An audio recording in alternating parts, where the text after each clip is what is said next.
دوستوں، گئے دنوں میں ایک صاحب سے ملاقات ہوئی.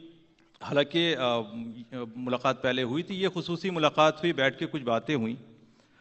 تو یہ بڑا بے باک سا شخص، آپ ان کی محفل میں بیٹھیں، آپ جتنا وقت دیں وہ کم ہے. نہ جانے کتنے شعر وہ سنا دیتے اور کتنے شاعروں کا تعارف اسی وقت وہ دے دیتے. اور بلکہ ان کے زبان پہ آپ نام لیں، ان کا شعر جو حاضر ہے. آج کی جو محفل ہے یہ انہی کی کاوش ہے، یہ انہی کی محنتوں کا نتیجہ ہے. میں بات کر رہا ہوں اردو پریس کلب انٹرنیشنل کے جنرل سیکریٹری جناب طارق فیضی صاحب کی. میری گزارش ہے کہ آپ تالیوں کے ساتھ ان کا استقبال کریں. وہ گئے مہینے سے پورا وقت انہوں نے اس پہ صرف کیا ہے اور آپ کی محبت وہ ضرور چاہیں گے. جناب طارق فیضی صاحب. آداب. سارا عالم گوش بر آواز ہے، آج کن ہاتھوں میں دل کا ساز ہے. چھپ گئے وہ ساز ہستی چھیڑ کر، اب تو بس آواز ہی آواز ہے. ساری محفل جس پہ جھوم اٹھی مجاز، وہ تو آواز شکستہ ساز ہے. شاعری کو عام طور پر شہرت کا ایک آسان ذریعہ سمجھا جاتا ہے. دو مصروں میں کسی شعر کو موضوع کر دینے کا نام شاعری نہیں ہے. شاعری بانسری سے پیدا ہونے والی اس موسیقانہ لہر کا نام ہے جو پرندوں کی پرواز کو اپنے آواز کے سحر میں قید کر لے. شاعری کے لیے کسی بہت اہم آدمی نے یہ بات کہی تھی کہ یہ وہ فن ہے جس کا ترجمہ نہیں کیا جا سکتا. ترجمہ لفظ کا ہوتا ہے، کیفیت اور جذبے کا ترجمہ ممکن نہیں. یہ بظاہر بہت آسان سی بات معلوم ہوتی ہے کہ کسی شخص نے شاعری کی، مگر شاعری کے ذریعے وہ دراصل اپنی زندگی کے تجربوں اور مشاہدوں کو برسر عام لاتا ہے. شاعری کبھی انسان کے جذبات کی ترجمانی کرتی ہے، کبھی انسان کے جذبات کی پرورش. اسی لیے اردو پریس کلب ایک شام کا اہتمام اس صحرائی سرزمین پر کرتا آیا ہے جہاں سے شاعری اور خصوصی طور پر غزل کو بہت سے مضامین ملے. مجنوں یہیں سے غزل کی وادی میں آئے، یہیں کی گرماتی ہوئی ہواؤں کے تھپیڑوں نے عاشقوں کے چہرے جھلسائے. یہیں کی تپتی ہوئی ریت میں سراب کے مضمون نے جنم لیا، اور یہیں سے لیلا کا ناکہ گزرا. اور یہیں نماز عشق ادا ہوئی، اور یہیں حسن کی دنیا نے خود کو زمانے پر آشکار کیا. یہ زمین یہاں کے لوگوں اور یہاں کے موسموں کا اردو شاعری سے اتنا ہی گہرا رشتہ ہے جتنا روح کا بدن کے ساتھ. سایہ دیوار، زلف یار، وحشی غزال اور عاشق بے حال اسی دھرتی کی پیداوار ہیں. ایسی سرزمین پر غزل پڑھنا، اس کو فروغ دینا اور اس کے ارتقاء کی داستان رقم کرنا شاید ایک خراج تحسین کی حیثیت رکھتا ہے، جو کہ آپ کے ذوق و شوق اور غزل سے آپ کی وابستگی کی وجہ سے ہر سال قبول ہوتا ہے. اردو پریس کلب اسی وجہ سے آپ سبھی کا شکر گزار ہے. ہم ان تمام لوگوں کے بے حد شکر گزار ہیں جن کے ساتھ اور جن کی وجہ سے یہ پروگرام وجود میں آ سکا، جن کے بغیر اس کا تصور بھی نہیں کیا جا سکتا. دشت غزل میں ہم اور آپ ہر سال یوں ہی آرزوؤں کے گل کھلاتے رہیں گے. اس پروگرام کا آغاز کرتے ہیں، اور اس آغاز کرنے سے قبل میں چاہوں گا کہ ایک بار آپ تمام سامعین کے سامنے ان اسپانسرز اور معاونین کا بھی ذکر کروں جن کے بغیر اس شعری محفل کا تصور نہیں کیا جا سکتا، جس میں سب سے پہلے نام لینا چاہوں گا واسو شراب صاحب کا.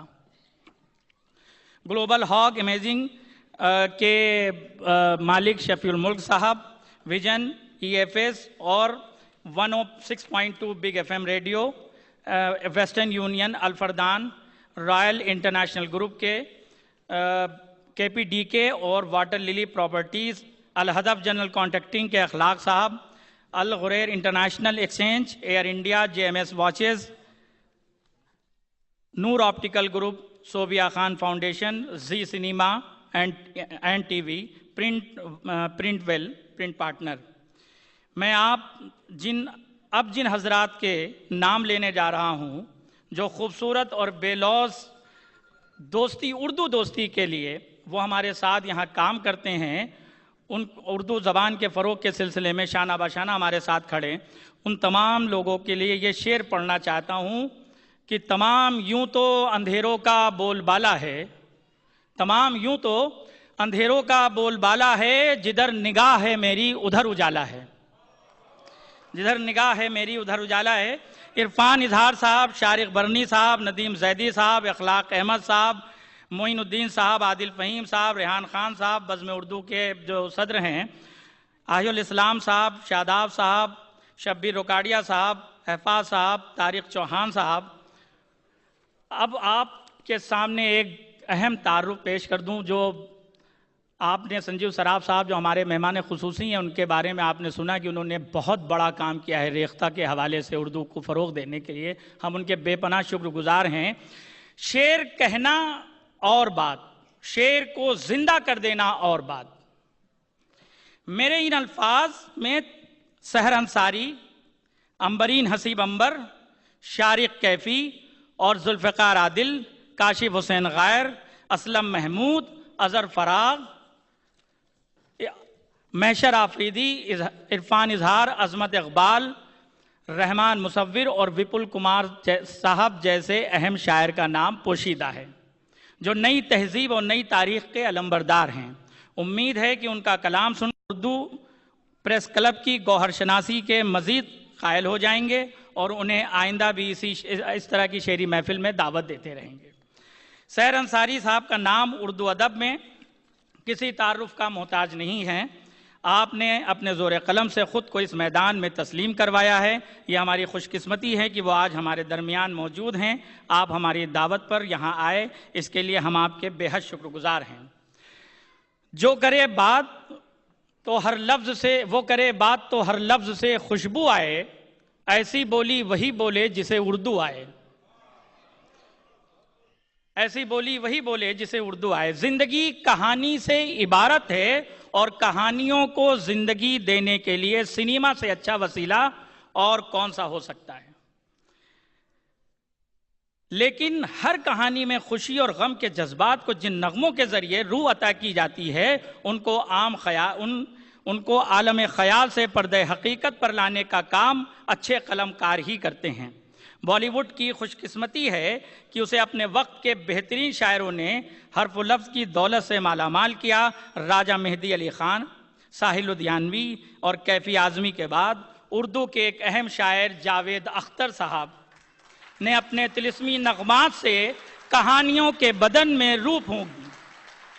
وہ نہ صرف آج یہاں موجود ہیں بلکہ گزشتہ 3-4 برسوں سے اردو مشاعروں کو ایک نئی شکل دینے کی اس مہم میں ہمارے ساتھ شریک ہیں۔ ویسے تو ہم سب ان کے الفاظ کو اپنی روزمرہ کی زندگی میں عام طور پر شیریں سے شیریں آواز میں سنتے رہتے ہیں، مگر یہ موقع زیادہ قیمتی ہوتا ہے جب وہ خود اپنی آواز میں اپنے وجود کی پوری سچائی کے ساتھ اپنے شعروں کے تمام تر کرب اور جذبے کے سمیت ہمارے درمیان موجود ہوتے ہیں۔ اردو پریس کلب انٹرنیشنل اس عزت افزائی کے لیے جاوید اختر صاحب کا شکر گزار ہے، جنہوں نے ہماری دعوت سماعت کو قبول کر کے اپنی کرم فرمائیوں کا ثبوت دیا۔